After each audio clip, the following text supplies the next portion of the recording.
¿Qué tal, amigas y amigos? Muy pero muy buenos días y gracias por escuchar Resonancias de Fe. Hoy en la sección Cultura y Fe te explicaremos qué significa la ceniza y los signos más importantes de la Cuaresma. En nuestra sección infantil el cuento El jardín engañoso. El rey del desierto era muy bondadoso. Soñaba con tener un hermoso y gigante jardín en su territorio del desierto. Pensaba: esa narración nos permitirá comprender mejor el Evangelio de hoy. Por sus frutos los conoceréis. En el Santoral, te diremos que Santo fue el primero en fundar una comunidad dedicada a los enfermos de la mente. Todo esto aquí en Resonancias de Fe, con el Padre José de Jesús Aguilar Valdés, la voz amable de la radio.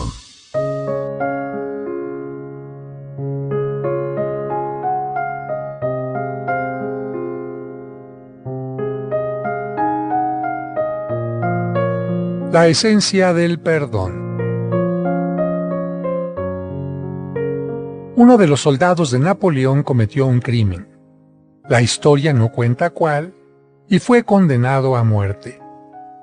En la víspera del fusilamiento, la madre del soldado fue a implorar para que la vida de su hijo fuese preservada. Señora mía, lo que su hijo ha hecho no merece clemencia. Lo sé, dijo la madre. Si la mereciera, no sería realmente un perdón.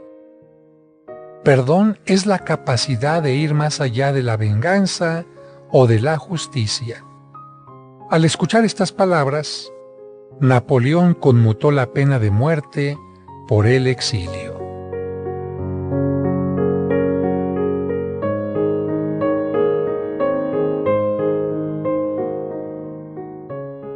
Resonancias de Fe, con el Padre José de Jesús Aguilar Valdés, la voz amable de la radio.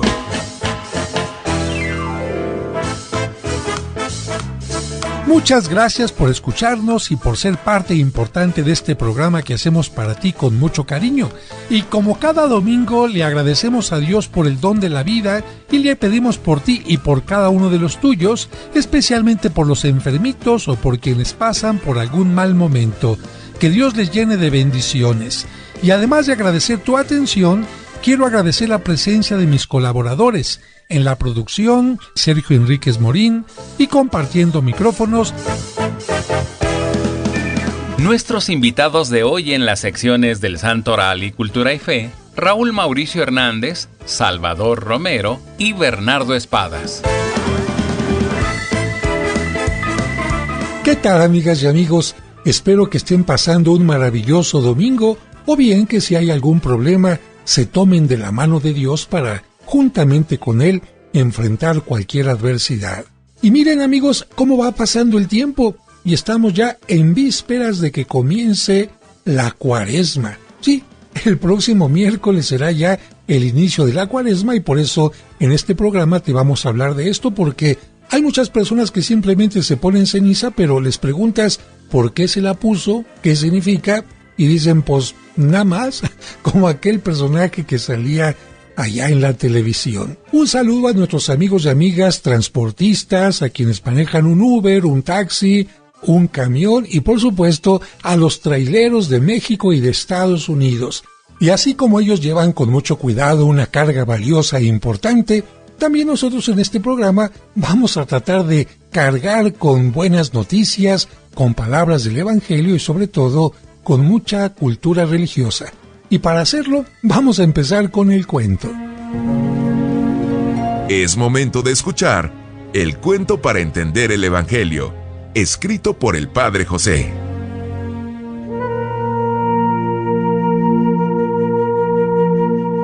El jardín engañoso. El rey del desierto era muy bondadoso. Soñaba con tener un hermoso y gigante jardín en su territorio del desierto. Pensaba: será difícil, pero no imposible, porque tengo minas con piedras preciosas y además mucho petróleo. Convocó a los mejores arquitectos del mundo y eligió el mejor proyecto. Tendrá un jardín cubierto por una enorme bóveda de cristal, rodeado por riachuelos y cascadas artificiales, con árboles, plantas y flores de diversas partes del mundo. También un criadero de aves exóticas y mariposas. Pero para que todos sepan de qué tipo de árbol o especie se trata, ordenaré a mi mejor tallador de madera que haga unos hermosos letreros para ponerlos al pie de cada árbol, cactus o planta. Los trabajadores iniciaron la obra convirtiendo aquella parte del desierto en un maravilloso oasis. Crearon lagos y riachuelos artificiales. Plantaron la vegetación y los árboles provenientes de los 5 continentes. Por su parte, Tahir, el tallador, hacía maravillas con la madera. El rey me envió los mejores materiales para ese trabajo: cedro, caoba, ébano y todo tipo de maderas. Me pidió que no solo haga letreros legibles, sino que a cada uno lo embelleciera con alguna escultura. Será un trabajo difícil, pero tengo el tiempo suficiente. Cuando todo estuvo listo, el rey invitó a los dirigentes del planeta para la magna inauguración. Primero les ofreceré una cena de gala para agradecer su visita. Y al día siguiente daremos un paseo por mi maravilloso jardín. Todos acudieron a la cita, pero no todos los invitados tenían un buen corazón. Algunos llevaban sus mejores vestidos y joyas para deslumbrar por su apariencia, pero en el fondo intentaban ocultar sus malos deseos e intenciones. No todos habían acudido por amistad o para acrecentar los lazos de unión con el monarca y los otros invitados, sino más bien buscaban la forma de dañar al soberano. Mira, querido esposo, tú y yo sabemos que no nos interesa la amistad del rey, sino sacar provecho de él, así que finge ser una buena persona que el rey no se dará cuenta. Por supuesto que fingiré y pondré mi cara de gente buena, pero antes de que termine la fiesta, veremos qué promesas falsas podemos hacer y qué cosa nos podemos meter a los bolsillos. El rey era muy sabio y pronto descubrió a los que escondían su hipocresía detrás de una hermosa sonrisa. Sin embargo, trató a todos con amabilidad. Pensaba: no puedo permitir que la bondad se escape de mi corazón, ni contagiarme con la maldad e hipocresía de algunos invitados. Mientras tanto, la cena y la celebración se llevaban a cabo maravillosamente. Todo parecía listo para el paseo del día siguiente. Sin embargo, faltaba un detalle en el jardín. Y Tahir se dio cuenta hasta que el rey tomó la palabra. Agradezco a todos su visita y deseo que sigan gozando de la velada, pero estoy seguro que mañana todos quedarán sorprendidos por lo majestuoso y ordenado de mi jardín. Y para que nadie se quede con la duda de cada árbol y planta, podrán ver hermosos letreros con las indicaciones exactas. Las palabras del rey fueron como una bomba para el anciano Tahir, que era muy bueno para trabajar la madera, pero por su avanzada edad tenía muy mala memoria, por lo que se levantó de inmediato y salió corriendo del salón. No es posible. Olvidé colocar los letreros en el jardín. Cuando el rey se entere que lo hice quedar mal ante sus invitados, hará que me corten la cabeza. Tengo que resolver esto de inmediato. El anciano había tallado maravillosamente en madera los letreros, pero recordó que debía colocarlos hasta que escuchó hablar al rey y, mientras se dirigía a su taller, pensaba: no será tarea fácil porque son casi 10,000. Tendré que pedir ayuda a mis vecinos. Pero los vecinos le dijeron: es de noche y aún con antorchas no podemos ver bien. Además no sabríamos colocarlos porque somos gente del desierto y no conocemos los tipos de árboles o plantas. Tahir sabía que era imposible la tarea, pero no podía arriesgar su vida. Entonces suplicó a sus vecinos: no importa que queden en lugares equivocados, pero por favor coloquen los letreros donde puedan. Los vecinos se compadecieron del anciano y trabajaron toda la noche, terminando su labor justo cuando el sol se asomaba en el horizonte.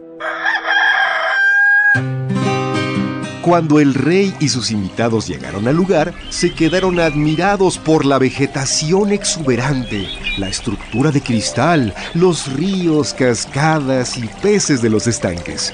Sin embargo, pronto descubrieron que había incongruencias entre los ejemplares y sus letreros, por lo que comenzaron a comentar. El letrero es muy hermoso, pero dice que este árbol es un manzano y yo veo que sus frutos son naranjas. Este otro letrero dice que aquel es un ciruelo, pero tiene uvas. Este letrero es bellísimo, pero también está en un lugar equivocado. Dice que esta planta es un rosal, pero sus flores son margaritas. ¿Y cómo voy a creer que este es un clavel si tiene espinas de zarza? No cabe duda que también este letrero está mal. ¿Pero de qué se trata esto? Aquí dice que estas son tunas, pero en verdad son higos. Y aquella planta que el letrero muestra como manzanilla es un cerezo. Algunos pensaron que se trataba de una broma del rey, pero él también manifestó su admiración y desconcierto, por lo que al ver contrariado al monarca, Kalim, el cruel jefe de la guardia, ordenó: ¡Traigan de inmediato a Tahir!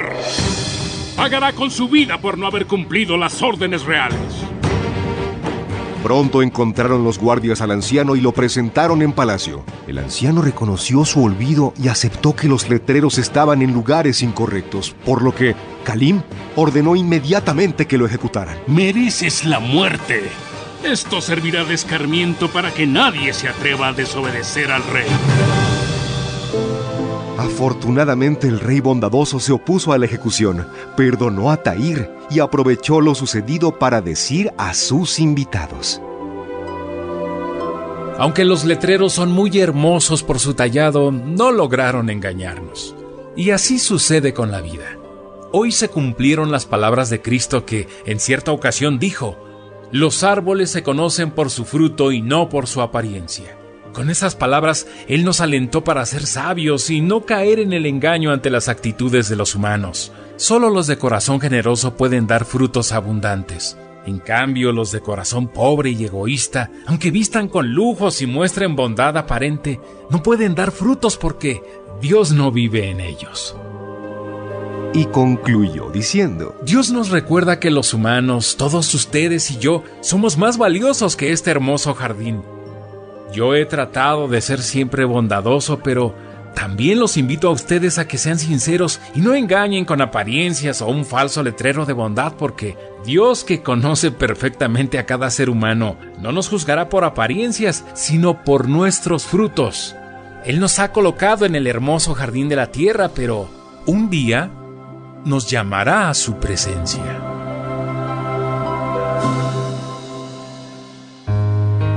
Este es un cuento escrito por el padre José de Jesús Aguilar Valdés y podrás encontrarlo en el libro Cuentos para entender el Evangelio. Escuchemos ahora en Resonancias el Evangelio de hoy. Evangelio de San Lucas, capítulo 6, versículos del 39 al 45. En aquel tiempo, Jesús propuso a sus discípulos este ejemplo: ¿puede acaso un ciego guiar a otro ciego? ¿No caerán los dos en un hoyo? El discípulo no es superior a su maestro, pero cuando termine su aprendizaje, será como su maestro. ¿Por qué ves la paja en el ojo de tu hermano y no la viga que llevas en el tuyo? ¿Cómo te atreves a decirle a tu hermano: déjame quitarte la paja que llevas en el ojo, si no adviertes la viga que llevas en el tuyo? Hipócrita, saca primero la viga que llevas en tu ojo, y entonces podrás ver para sacar la paja del ojo de tu hermano. No hay árbol bueno que produzca frutos malos, ni árbol malo que produzca frutos buenos. Cada árbol se conoce por sus frutos. No se recogen higos de las zarzas, ni se cortan uvas de los espinos. El hombre bueno dice cosas buenas porque el bien está en su corazón, y el hombre malo dice cosas malas porque el mal está en su corazón, pues la boca habla de lo que está lleno el corazón. Queridas hermanas, queridos hermanos, el Evangelio de hoy nos menciona que el discípulo puede superar al maestro, Y este mensaje conlleva una noticia maravillosa, pero también otra espeluznante. ¿Por qué? Porque hay maestros que educan, que nos enseñan a ser mejores personas, a vivir los valores, a transformar el mundo desde la honestidad, el servicio y el amor, pero lamentablemente también existen maestros que enseñan todo lo contrario. Por ejemplo, en los reclusorios, no todos los internos quieren cambiar de vida. Yo estuve trabajando 7 años con los reclusos y me di cuenta que hay quienes, por el contrario, ocupan su tiempo para aprender mejores formas de extorsión, de robo, de secuestro y hasta de asesinato. Por eso, la primera pregunta que hoy nos debemos hacer es: ¿a quiénes estoy eligiendo como maestros de mi vida? ¿De quién estoy siendo discípulo? ¿En qué o en quién me quiero convertir? ¿Estoy siguiendo a ciegos que no quieren ver la luz y me llevan a las tinieblas? ¿O sigo a quien me exige y me ayuda a ser mejor?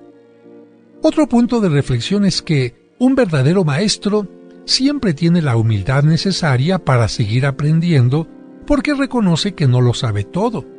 Está abierto al conocimiento y también es capaz de aprender de sus errores, no los niega. En cambio, un mal maestro solo es capaz de ver los errores en los demás, como quien ve la paja en el ojo ajeno, pero no ve la viga que lleva en el suyo. Le falta humildad. Finalmente, podemos preguntarnos: ¿cómo encontrar a un buen maestro de vida que me ayude a ser mejor? La respuesta la da Cristo. No te dejes llevar por palabras, por títulos o apariencias. Ve sus frutos, porque esa es su mejor carta de recomendación. Y si queremos que los demás confíen en nosotros como compañeros, trabajadores, amigos, etc., debemos esforzarnos en dar los mejores frutos. ¿Cómo? Muy sencillo, poniendo nuestra vida en las manos del mejor jardinero que es Dios.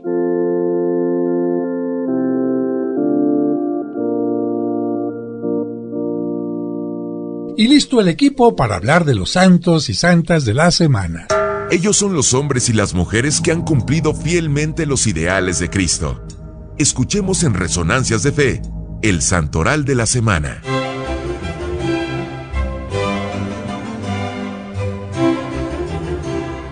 El 2 de marzo se celebra a San Nicolás de Flue, que vivió en el siglo XVI. Nicolás significa vencedor o victorioso, y Flue es un pueblo de Suiza. Este santo es uno de los santos más famosos y estimados de Suiza. Tuvo una familia que lo educó en valores cristianos. En su juventud se enroló en el ejército para defender a su patria y llegó a ser capitán. Después se casó y tuvo 2 hijos, uno de los cuales llegó a ser sacerdote y el otro fue nombrado alcalde. Cuando tenía 50 años, sintió una inspiración de Dios para dejar sus empleos oficiales y comodidades e irse a orar y a meditar en la soledad. De acuerdo con su esposa, se separó de ella y vestido de monje se fue en soledad a dedicarse a la oración y a la meditación. Quiso irse a otro país, pero cuando iba llegando a la frontera se encontró con un campesino que le dijo que debía quedarse en su propia patria haciendo oración por sus paisanos. Se fue a una alta montaña junto a un manantial de agua y allí en una cueva pasó sus últimos 19 años orando, meditando y haciendo penitencia. Como Dios le concedió el don de dar buen consejo, lo buscaba mucha gente que subía hasta la montaña. ¿Y por qué San Nicolás de Flue se convirtió en un santo tan importante para aquella región? Porque en aquel tiempo los distintos partidos y estados de Suiza estaban tan divididos que había el peligro de que se desatara una sangrienta guerra civil y lamentablemente nadie los lograba poner de acuerdo. Al fin a algunos se les ocurrió llamar a Nicolás. Él bajó de la montaña y supo aconsejar también a unos y a otros que se logró firmar la paz y así se evitó la guerra entre paisanos. Nicolás, después de esto, volvió a su montaña a orar, meditar y a seguir dando consejos, y el día en que cumplió sus 70 años, murió plácidamente. Desde entonces los católicos de Suiza lo consideran como un santo especial y empezaron a conseguir ayuda especial encomendándose a su santo paisano. El 3 de marzo se celebra a San Juan Clímaco, que nació en Palestina. A los 16 años se fue de monje al monte Sinaí. Después de 4 años de preparación fue admitido como religioso. Él comenta 2 elementos que le ayudaron mucho a progresar en la perfección. El primero no dedicar nunca tiempo a conversaciones inútiles, y el segundo, haber encontrado un director espiritual sabio que le ayudó mucho a vencer los obstáculos. San Juan Clímaco pasó 40 años dedicado a la meditación de la Biblia, a la oración y a algunos trabajos manuales. Llegó a ser uno de los más grandes sabios biblistas del Oriente. El superior del convento le pidió que escribiera los consejos que él daba a la gente para mantener fuerte el espíritu. Fue entonces cuando Juan escribió el libro que le dio su apellido.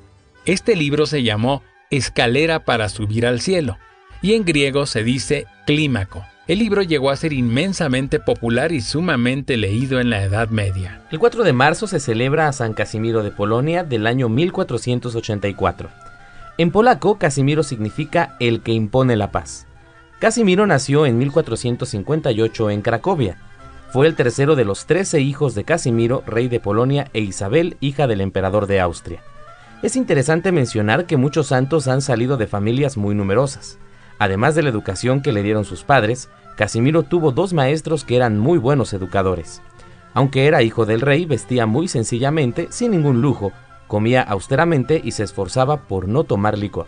Le gustaba mucho ayudar a los demás, aunque sus preferidos eran los más afligidos, los más pobres, los extranjeros que no tenían a nadie que los socorriera y los enfermos. Defendía a los miserables y por eso el pueblo lo llamaba el defensor de los pobres. A su papá, el rey, le advertía con todo respeto pero con mucha valentía las fallas que encontraba en el gobierno, especialmente cuando se cometían injusticias contra los pobres, y el papá atendía con rapidez a sus peticiones y trataba de poner remedio. Por acercarse a los enfermos, se enfermó de tuberculosis, y el 4 de marzo de 1484, a la corta edad de 26 años, murió dejando en todos recuerdos de bondad. Fue sepultado en la capital de Lituania. A los 120 años de su sepultura, abrieron su sepulcro y, aunque el sitio donde lo habían sepultado era muy húmedo, encontraron su cuerpo incorrupto como si estuviera recién enterrado. Ni siquiera sus vestidos se habían dañado. San Casimiro trabajó incansablemente por extender la religión católica en Polonia y Lituania, y estas 2 naciones han conservado admirablemente su fe católica. El 5 de marzo se celebra a San José Oriol. Él nació en Barcelona, en España, y pasó allá toda su vida. Desde que se ordenó de sacerdote y recibió el grado de doctorado en la universidad, se dedicó ¿a qué? A educar a todos los jóvenes de aquella región. San José Oriol tuvo un don que necesitan mucho los jóvenes, el don de consejo, diría yo, de dirección espiritual, que no es otra cosa sino aconsejarlos cuando tienen dudas, cuando tienen crisis. La gente que iba a consultarlo después de escucharlo regresaba a su casa o a su trabajo con el alma tranquila, en paz, y por supuesto el espíritu lleno de confianza y alegría. En sus últimos años obtuvo de Dios el don de profecía y anunciaba muchas cosas que iban a suceder en el futuro. Con este don pudo anunciar su propia muerte. En un día del mes de marzo del año 1702, mientras cantaba en su lecho de enfermo un himno a la Virgen, murió cuando tenía 53 años. El 6 de marzo se recuerda a Santa María de la Providencia, mujer francesa que, preocupada por los más pobres, fundó con otras 27 jóvenes mujeres de París una comunidad que pronto se multiplicó en varias regiones de Francia. Antes de morir, esta mujer en 1871 pudo enviar misioneras a China. Actualmente su comunidad tiene 119 casas en el mundo con religiosas que se dedican a atender enfermos y ayudar a los más necesitados. El 8 de marzo se celebra a San Juan de Dios, fundador de una comunidad que actualmente se sigue dedicando a los enfermos, especialmente a los dementes. Curiosamente nació y murió en un 8 de marzo, claro, de diferente año. Nació en Portugal en 1495 y murió en Granada, España, en 1550 a los 55 años de edad. Después de haber sido parte del ejército, viajó a Granada y al entrar en la ciudad, vio a un niño muy pobre y muy necesitado. Al acercarse a ofrecer su ayuda, el niño le dijo: «Granada será tu cruz», y desapareció. En Granada se dedicó a vender libros hasta que a los 40 años tuvo una conversión tan radical que repartió entre los pobres todo lo que tenía en su pequeña librería, y se dedicó a caminar por las calles de la ciudad pidiendo perdón a Dios por todos sus pecados. La gente creyó que se había vuelto loco, por lo que empezaron a atacarlo a pedradas y finalmente lo llevaron al manicomio. En aquel tiempo en los manicomios se daban fuertes palizas a los enfermos porque se creía que era la forma de calmarlos. Su estancia en el lugar le permitió comprender la injusticia contra los dementes, el dolor de los enfermos y la necesidad de buscar verdaderos caminos para ayudarles. Apenas salió del manicomio, fundó un hospital y empezó a recibir a cualquier enfermo, mendigos, locos, ancianos, huérfanos y desamparados. Demostró que la mejor medicina para atender a los enfermos es la paciencia, la comprensión y el amor. También demostró que a ciertos enfermos hay que cuidarles primero el alma si se quiere obtener después la curación de su cuerpo. Durante el día atendía a cada enfermo con cariño, haciendo de enfermero, cocinero, barrendero, mandadero, padre, amigo y hermano de todos. Por la noche salía a la calle pidiendo limosnas para sus pobres. Pronto se hizo popular en toda Granada. Las personas que antes lo habían apedreado ahora le regalaban lo que les había sobrado de la comida del día. Incluso el obispo, admirado por la gran obra de caridad que Juan estaba haciendo, le añadió 2 palabras a su nombre y empezó a llamarlo Juan de Dios. Como Juan de Dios cambiaba frecuentemente su vestido bueno por los harapos de los pobres que encontraba en las calles, el obispo le dio una túnica negra como uniforme. Así se vistió hasta su muerte, y así han vestido sus religiosos por varios siglos. San Juan de Dios es patrono de los que trabajan en hospitales y de los que propagan libros religiosos. También da nombre a la Plaza del Mariachi en Guadalajara. Y por supuesto, amigos, le enviamos un saludo muy cariñoso a todos nuestros amigos que nos escuchan en Jalisco, especialmente en la Perla Tapatía, Guadalajara. Este fue el Santoral de la Semana, aquí en Resonancias de Fe.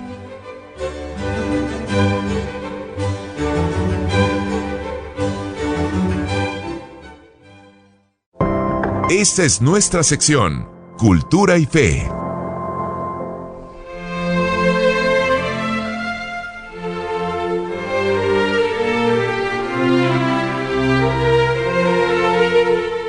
El próximo miércoles es miércoles de ceniza y hoy dedicamos esta sección para responder a sus preguntas sobre la importancia de la Cuaresma, el significado de la ceniza y otras cosas relacionadas con el tema. Comenzamos diciendo que la Cuaresma es un tiempo de preparación para la Pascua, que es la fiesta más importante de la Iglesia, en la que celebramos la resurrección de Cristo. Pero para que este tema sea más fácil de comprender, utilizaremos el método de preguntas y respuestas, utilizando las que ustedes, amable público, nos han enviado. Así es, Padre José, y comenzamos con la primera pregunta. ¿Desde cuándo existe la Cuaresma?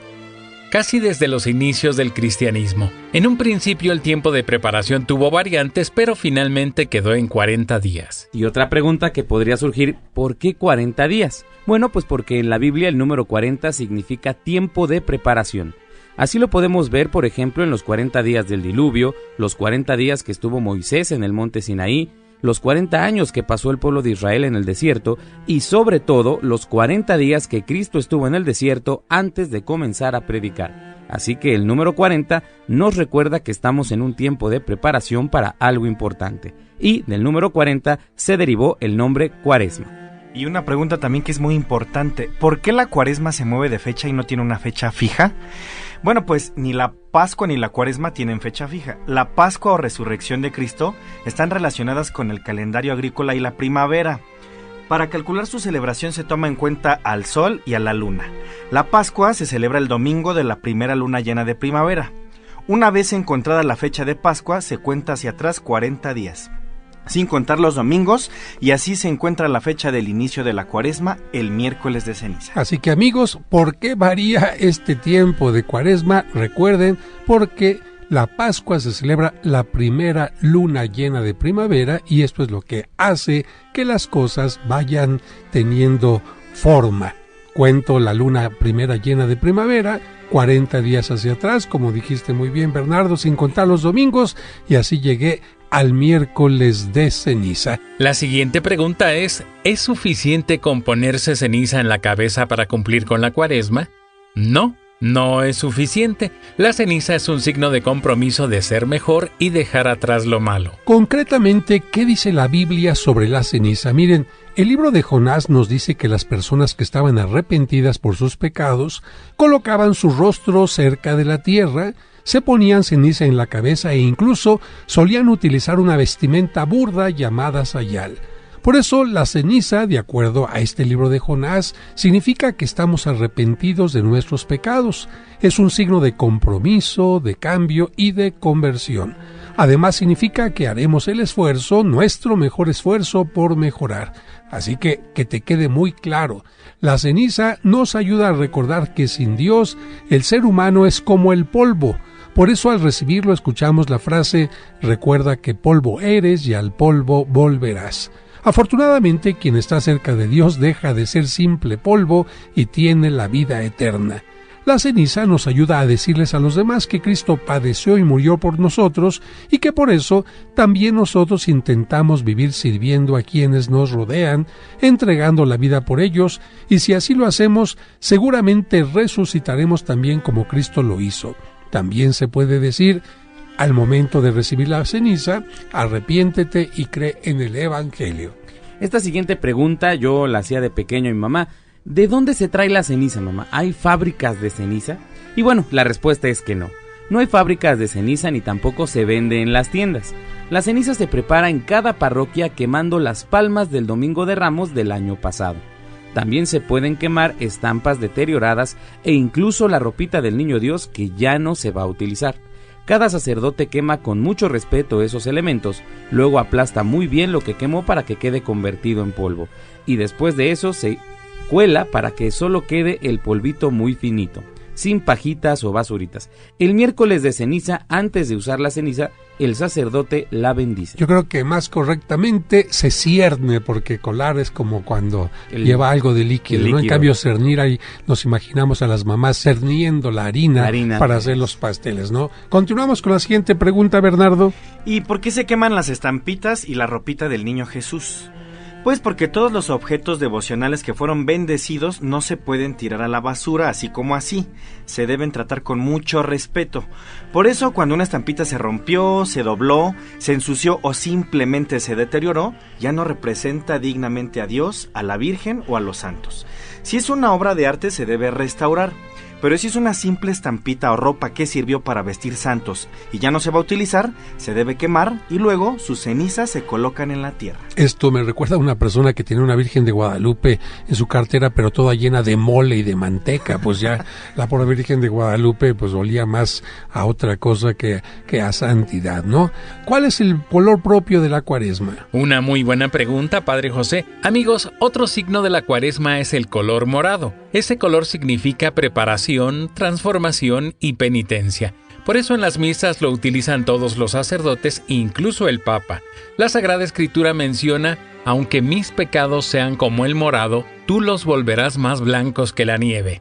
La Cuaresma utiliza el color púrpura o morado para decirnos que con el arrepentimiento, la penitencia y la gracia de Dios podremos purificar nuestra vida y convertirla de púrpura a blanco. Por esta razón, durante la Pascua, la liturgia utilizará el color blanco. Otra pregunta ¿es cierto que durante la Cuaresma se suprimen algunos cantos? Si tú piensas eso, pues estás en lo correcto. Durante la Cuaresma se suprimen 2 cantos festivos en la celebración de la Santa Misa.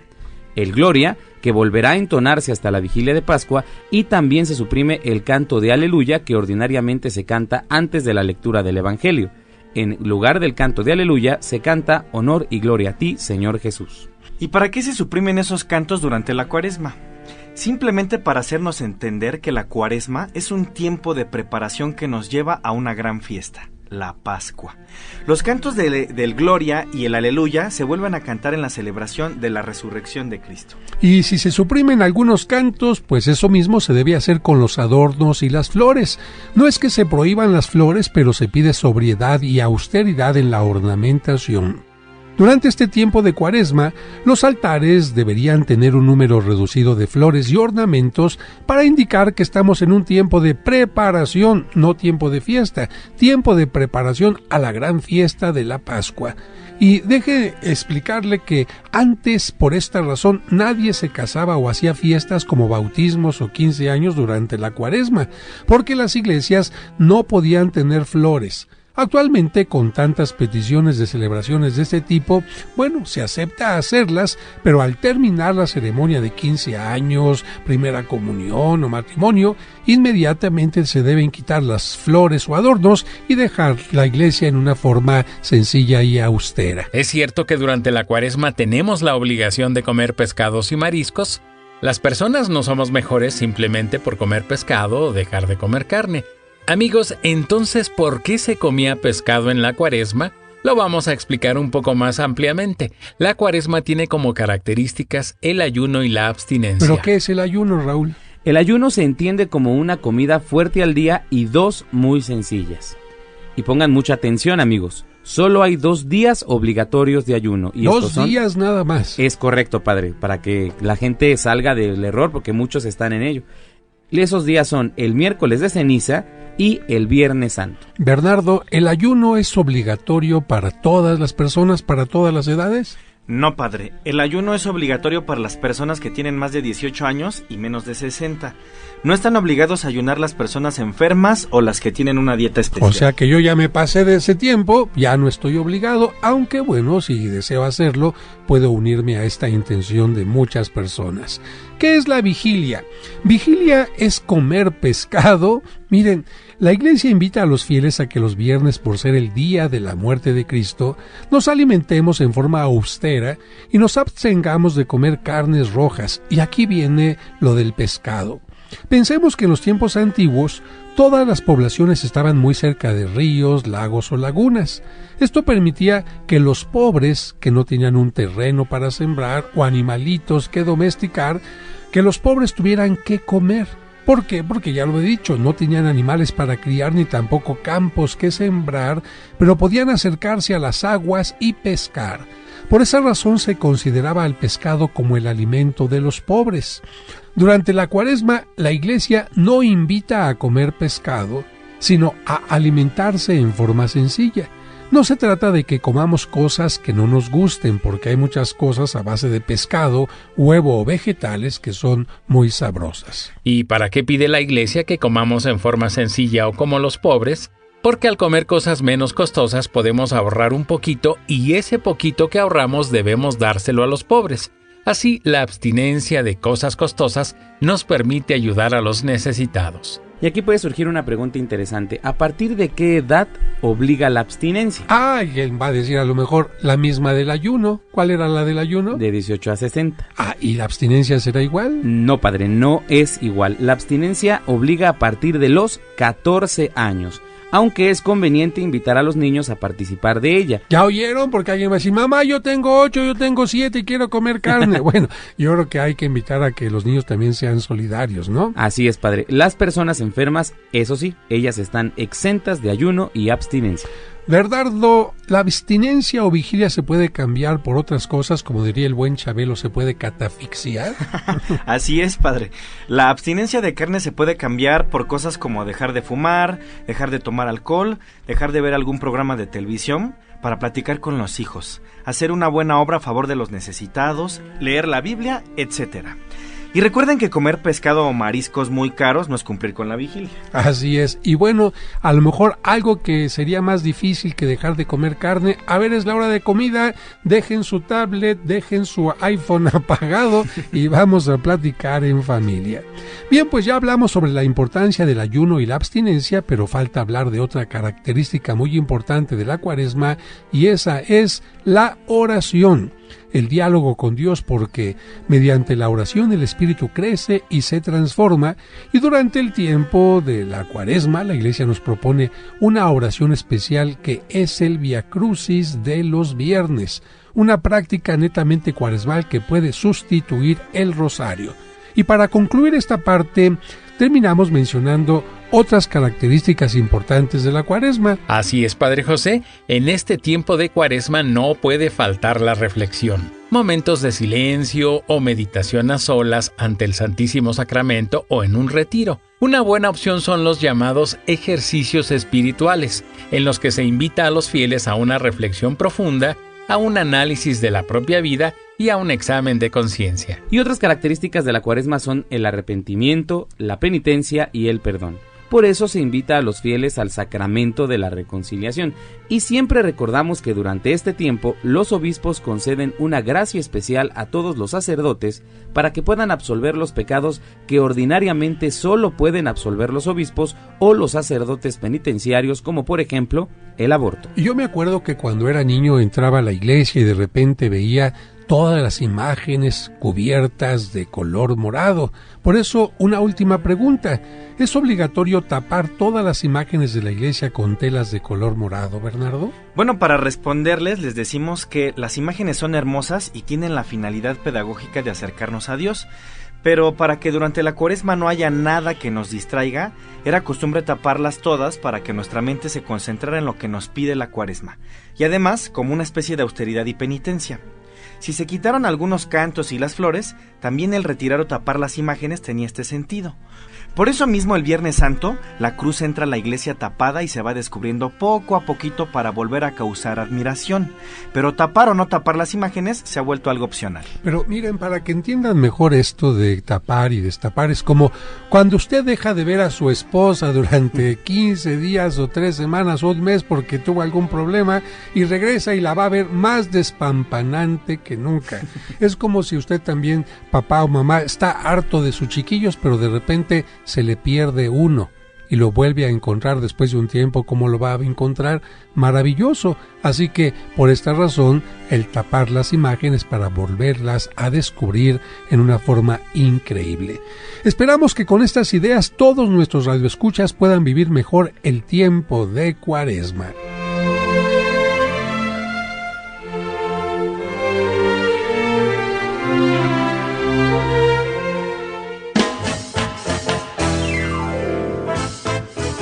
Amigas, amigos, estamos llegando ya al final de este programa y solamente les comento que el próximo miércoles se pondrá la ceniza, pero recuerden que más importante que la ceniza es la revisión de nuestra vida, el arrepentimiento y la conversión.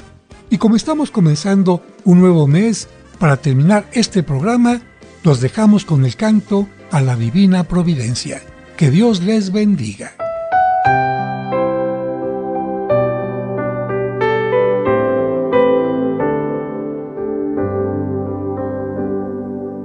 Señor,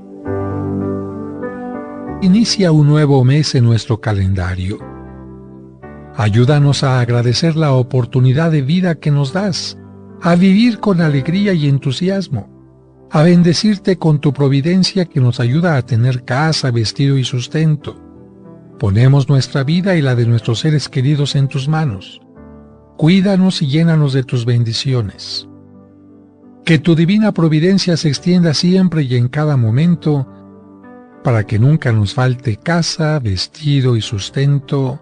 Amén. Que la divina providencia se extienda en cada momento, para que nunca nos falte casa, vestido y sustento. Y en la hora de la muerte, los sagrados sacramentos. Gloria al Padre y al Hijo y al Espíritu Santo, como era en un principio, por los siglos de los siglos. Como era en el principio, por los siglos de los siglos.